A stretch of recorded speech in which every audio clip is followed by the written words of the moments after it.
Hi, I'm Kristen, and today we are making what I'm calling the Scrap Burst Scrap Block. So this is part of a series that I'm doing called the Scrap Blocks Quilt Along. This is the third block in the series so far, and you can sign up to the Quilt Along using the link in the description, and you'll get all the free emails and handouts, including the foundation paper piece pattern that we're using to make this block today. Okay, so this is what you're gonna get in your email. So this is what I'm calling the Scrap Burst FPP block.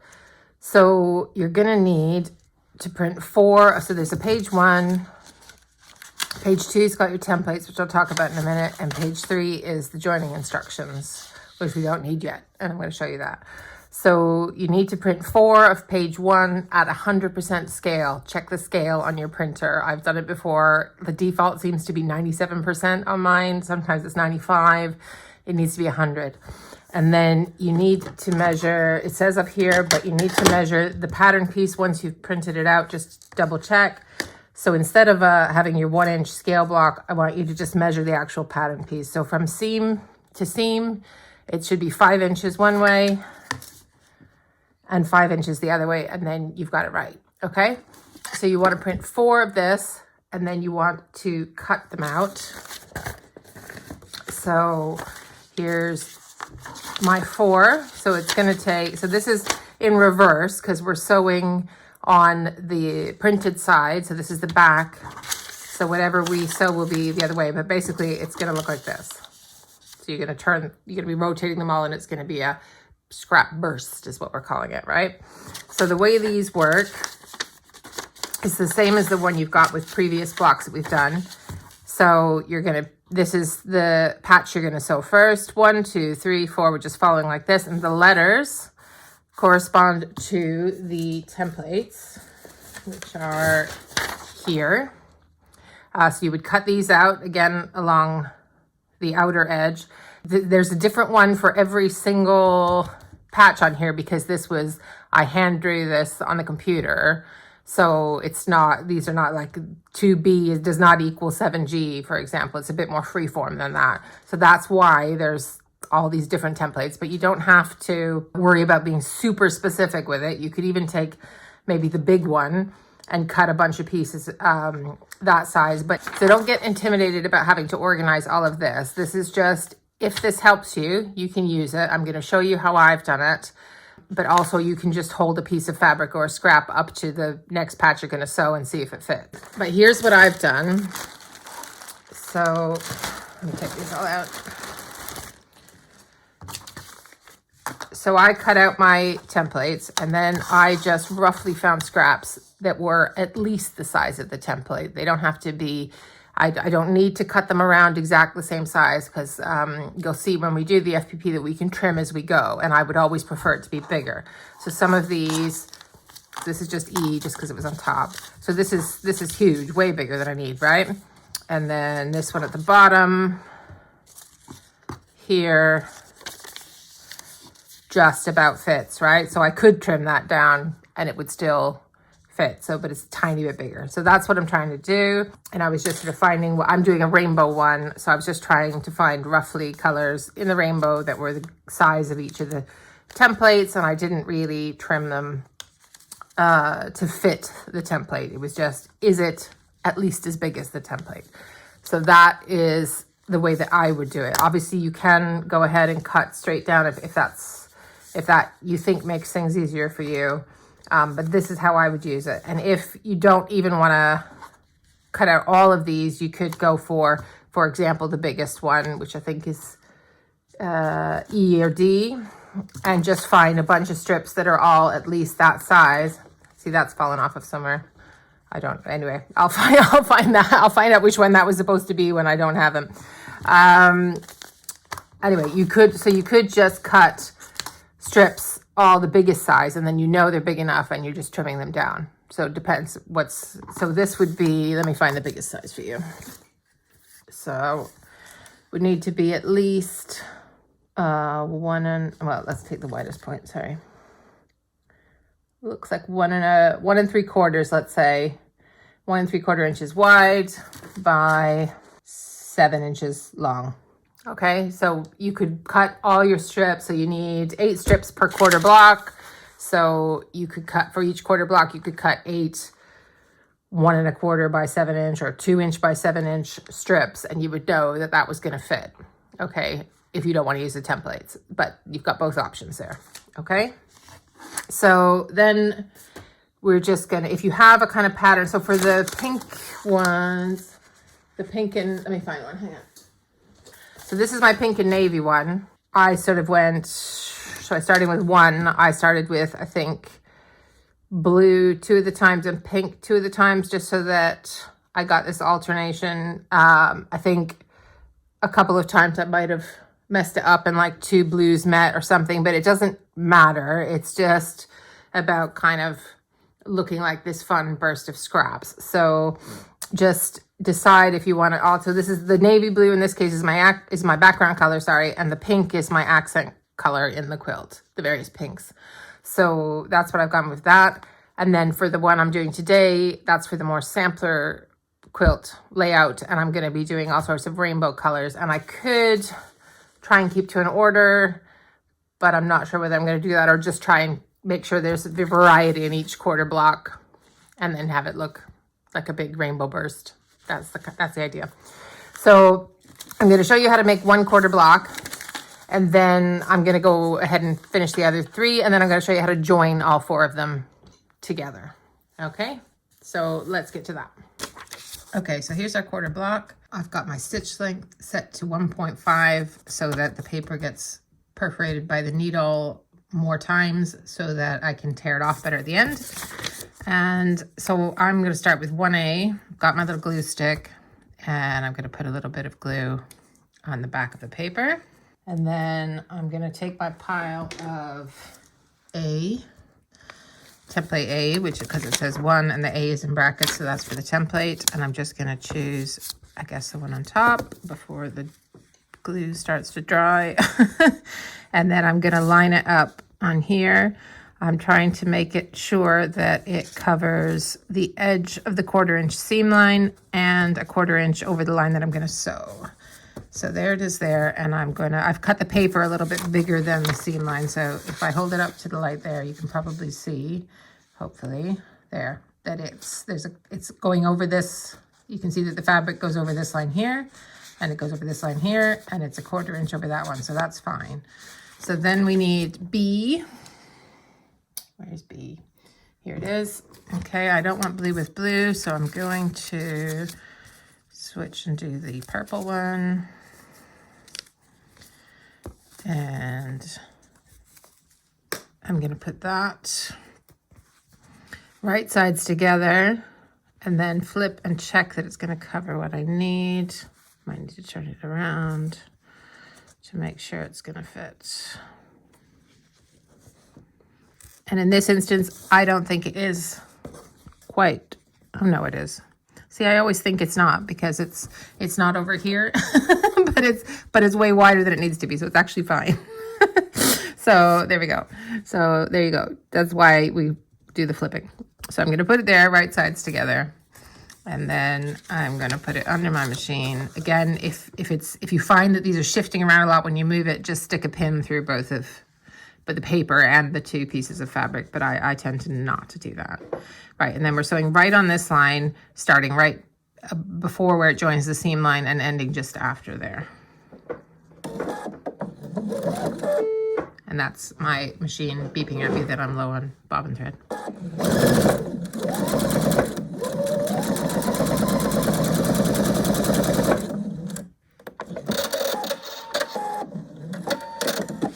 Okay, and then I'm going to just flip it and make sure before I press and trim this, and I'll turn it over and double check it covers everything that I need it to cover, and it does. Okay, now here I want to mention this here. So the stitch line ends here. So for these ones on the edge, well, really just the first one, it kind of looks like it's too loose here because we didn't stitch all. You can stitch all the way to across the seam line, I guess, and that would stop it seeming like that, but it looks like it's not secure. But once you do the next pieces, it becomes secure there. So But if you're like, what is this? Then you could just continue sewing all the way across here, and that would stop that flapping. Anyway, so I am going to set the seam and press it, and then we'll trim it, and we'll come back and do the next bit. Okay, so here it is pressed. Looks a bit funny, but then we turn it over and find our ruler. Where did that go? Oh, there it is. Okay. All right, and so then we are going to fold on this line here, the line in between 2 and 3, because that's the next stitch line we're going to sew. So it's on there. It doesn't need to be perfect. That's fine, right? And then I'm going to find my 1/4 inch and trim off this excess. And I can use that somewhere else. And then I've still got this excess all the way around here, but I will trim that at the end because I'm going to have to trim all the way this way and all the way this way as well. So we're good there. And it looks like it's not right there, but it's fine. So then we need 3C. So we're going to look for C. Here's our pile of C's here. Again, I don't want another blue. So I guess I'm going to go with the orange this time, I think. Okay.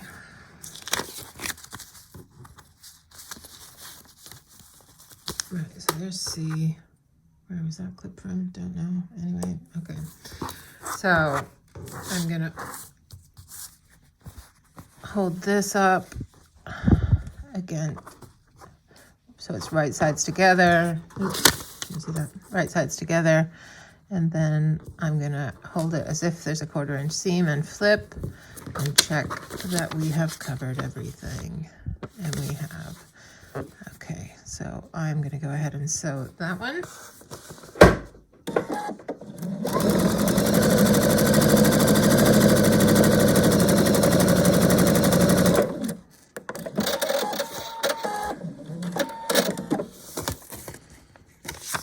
Okay, and then double check it, looks fine, and I'll go press that and then we'll trim it. Okay, so there's that one pressed. So flip it over again, and it's just repeat, right? So we just fold here on the line between 3 and 4. And get our 1/4 inch seam. And okay, so now we need, so look, I've got this bit of selvage here that's just gonna peek out over the 1/4 edge, but that's gonna get covered by my next piece, so I'm not worried about it. Can you see? It's just on the edge, so it's okay. Otherwise, I should have probably shifted it that way so that I didn't have that, but anyway, okay. So 4D, let's find our pile of Ds. Here we are. Okay, so we just used orange, so we're not gonna use that. We could go yellow, we could go red. Let's see. What do I like? I like yellow, I think. Okay. Okay. So now I think I need to cut off this selvage to make this one work. So let's do that.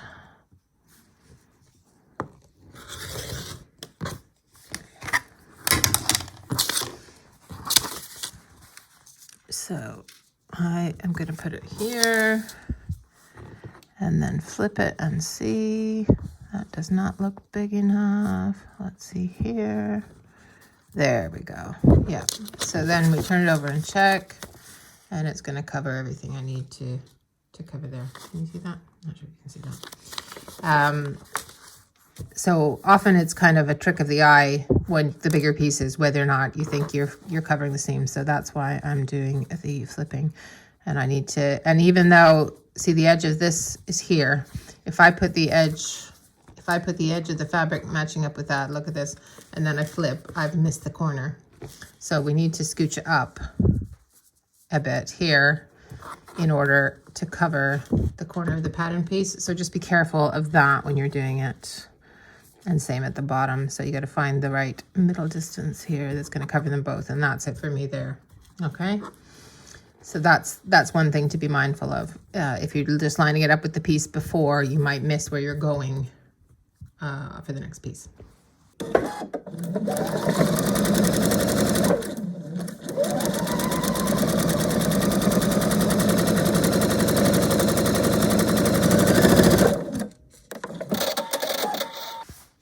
Okay, there's that. And then we're doing the fold again and the trim again.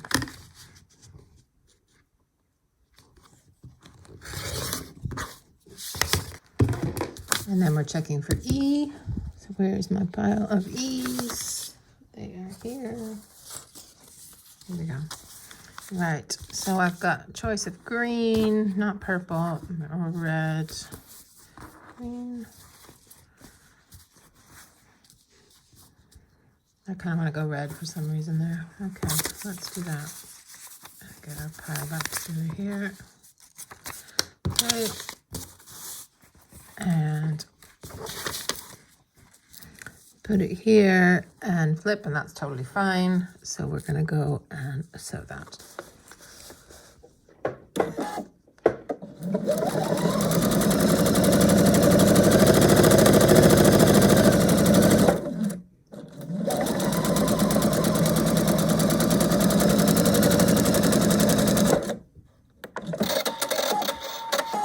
Okay, so there we are with that one.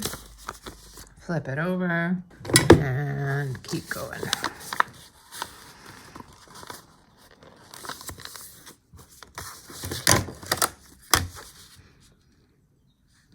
See, and one of the reasons that I don't always use the templates is because when I do it this way, rough cutting them big, I end up with waist like that. Whereas if I had an even bigger piece of fabric that I was using, then I would just cut it off and I'd have the great big piece of fabric. So it's harder to handle when you're sewing, but you end up with less of this. So it's kind of, yeah, pick your poison kind of thing, I guess, right? So 6F, where is my pile of F? Here's my F here. So we've used purple, we've used orange, we've used yellow, we've used red, so that doesn't work. So we need a green one.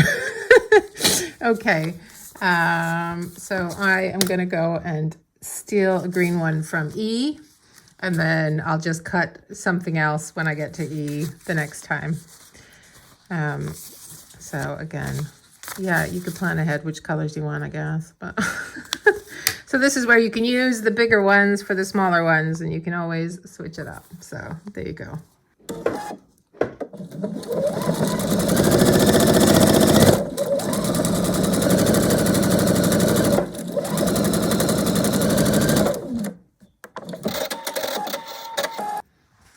Okay, so here we have the green sewn on, and then we are going to fold here.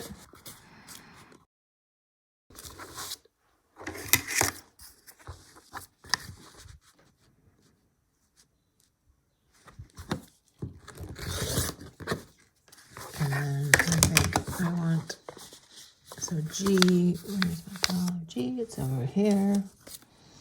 And I think I want pink, which I think is in here. Yeah, so here's the pink. I'll use that. So I've got this a bit angled, and there's a selvage, so I just want to make sure I'm using the right side. And the thicker, the fatter end of it needs to go up where there's the fatter, turn this over, the fatter end here, right? So that's what I'm doing. Just checking, and that'll be fine. So I'm going to go and sew that.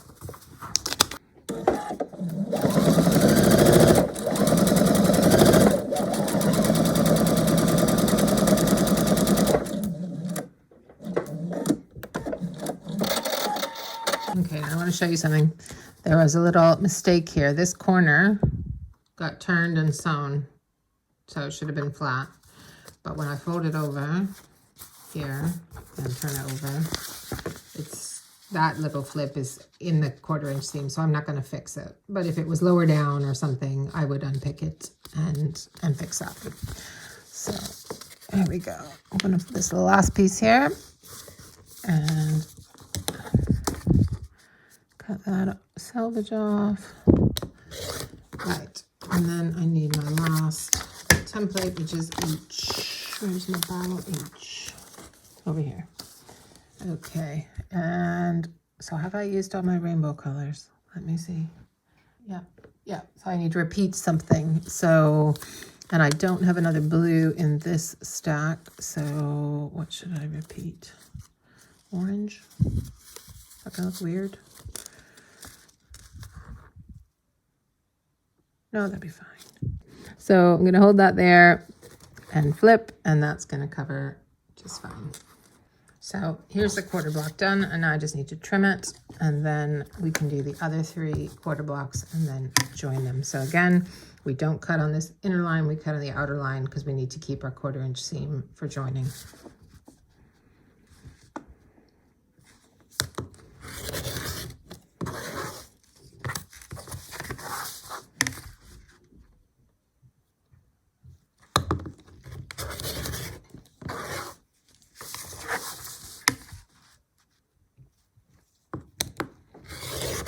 And if you haven't done your crumb blocks yet, save some of these offcuts for those crumb blocks that you're going to do.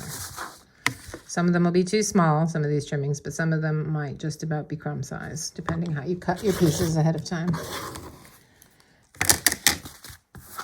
And there we go. So I'll do the other 3 quarter blocks, and then I will show you how you put the 4 together. So here I am with my 4 quadrants. So these are all the same, right? And then I just have to decide what order I want them in. So I don't really want those 2 blues to match. So I'm gonna go maybe that way, don't know. Let's see what it looks like. How about like that? Well, then those 2 oranges meet. What about that?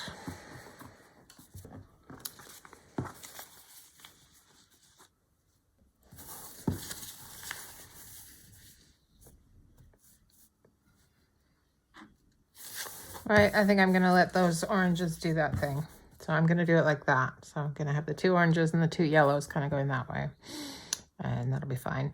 So anyway, so there's my 4. I've decided how I want it to go, right? And then, so it doesn't matter which way the printing is on the back. We just want the narrow end of the strips facing into the middle. And then we're gonna go right sides together here, right sides together here. So we're gonna take these 2 and we're gonna sew from here to here and from here to here. And then we'll press them open and join them together.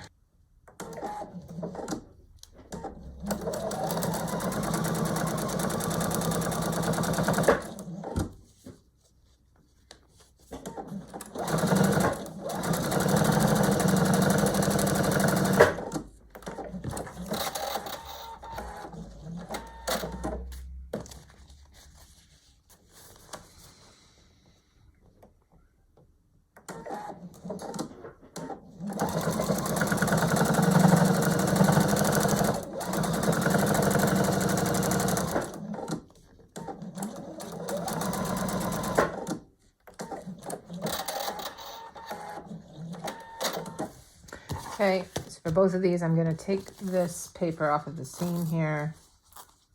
So I'm just perforating where we've sewed along there. I'm just taking this paper away so that it's easier to open these seams.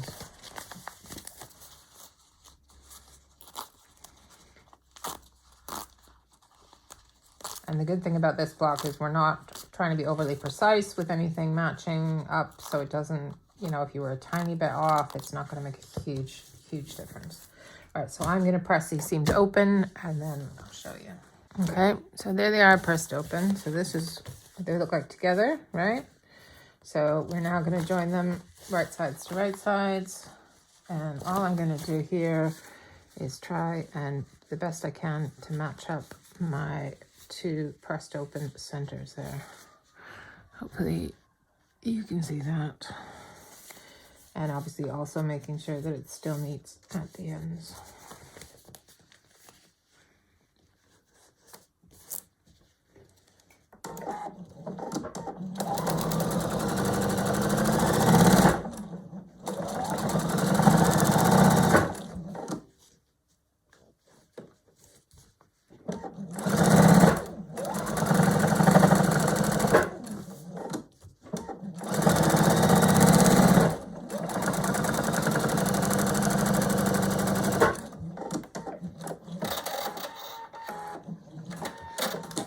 before I take the paper off of that one, I'm just going to double check that it looks good.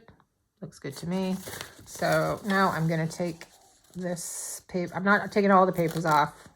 I'll do that when I join it to the block that's going to be beside it in the quilt. But I'm going to take the seam paper off so that I can press that open as well. And there we go. There is our finished scrap burst block. And it should measure 9.5 inches unfinished. Let us check.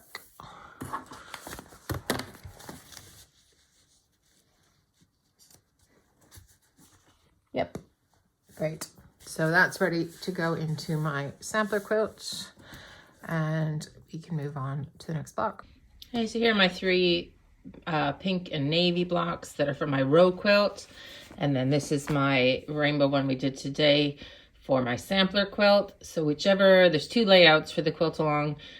Whichever layout you're choosing to do, your scrap burst block should finish at 9.5 inches square.